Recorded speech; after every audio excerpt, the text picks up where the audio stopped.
Hey, what's going on? This is Junior the Third with ENC Moments, and this is the 5-piece, 5 minutes talking about sports and everything else in Kinston-Lenoir County, along with surrounding areas. So, we're going to kind of keep it basketball related for this edition. So, last night, the only game that was really going on, Kinston took on South Lenoir in Deep Run. Kinston left with a 37-20 victory. Their 48th consecutive EC2A conference victory, which is just absolutely insane. A lot of people had Kinston projected to be third behind North Lenoir and South Lenoir, and they have definitely proved themselves. It might be a young team, but they've showed out time and time again.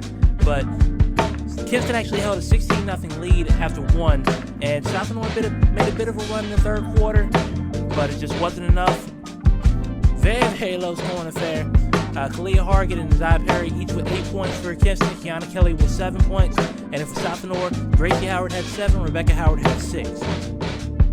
And this was the game that Kinston really needed to solidify what's going to be a Titanic class Tuesday at Kinston when they take on North Lenoir.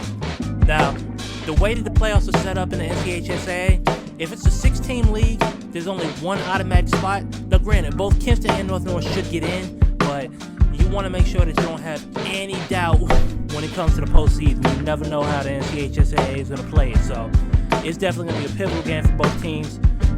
If Kinston wins that game, then they win the conference, and that'll also be their 49th consecutive conference win, their 4th straight conference title, so there's a lot to play for right there. If North Lenoir wins, then this is where things get a little complicated.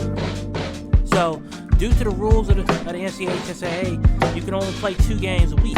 So, what would happen is, if North Lenoir wins that game, then them and Kinston will be tied, and they would have to play a third game at a neutral site. This is what I was told by the coaches.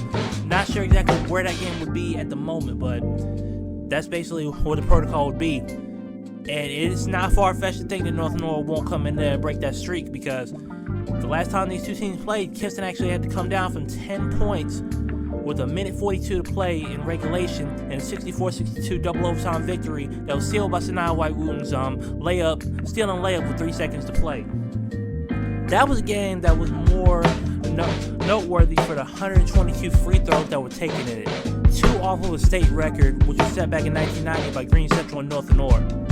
And I remember just sitting there with a lot of the players and the coaches and people in the stands just like, I've never seen anything like this. I've been covering basketball for 14 years. I've never seen anything like this, and I hope I never see it again. I already told one of the assistant coaches, listen, if that trio of refs are going to be there for that game, I'm not showing up. Forget it. I'm good.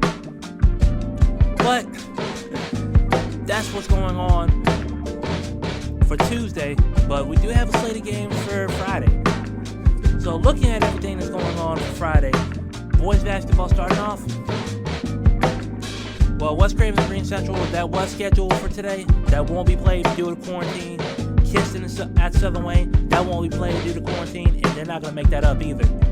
What will be played, North Lenoir at Aiden Grifton, that's going to be a very pivotal game, because if the Chargers lose that game, it opens the door for Kinston to really have an easier time for the boys' side. Now, for the boys, because it's 7 teams in the league, of course, you remember Green Central's not playing girls basketball. You got 2 automatic spots, so Washington, they're the conference leaders. They should easily get in. And then it's between Kinston and Aiden Grifton for that second spot. Now, Kinston and Aiden Grifton play each other next Friday, so that's going to be a very interesting game. Also on the list, Moreno Parrott at Grace Christian, Tarboro at Jones Senior, and Mount Calvary Christian at Suffolk Christian. Yes, they're going to Virginia for that one. And then pretty much the same slate for the girls. Kinston at Southern Wayne. The girls' game is actually still on.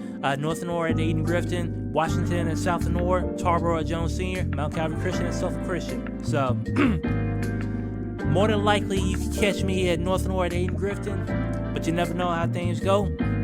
Whatever the case, what you can do, go to encmoments.com, Kinston's premier source for sports.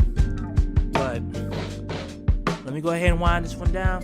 This is the 5-piece, and we out.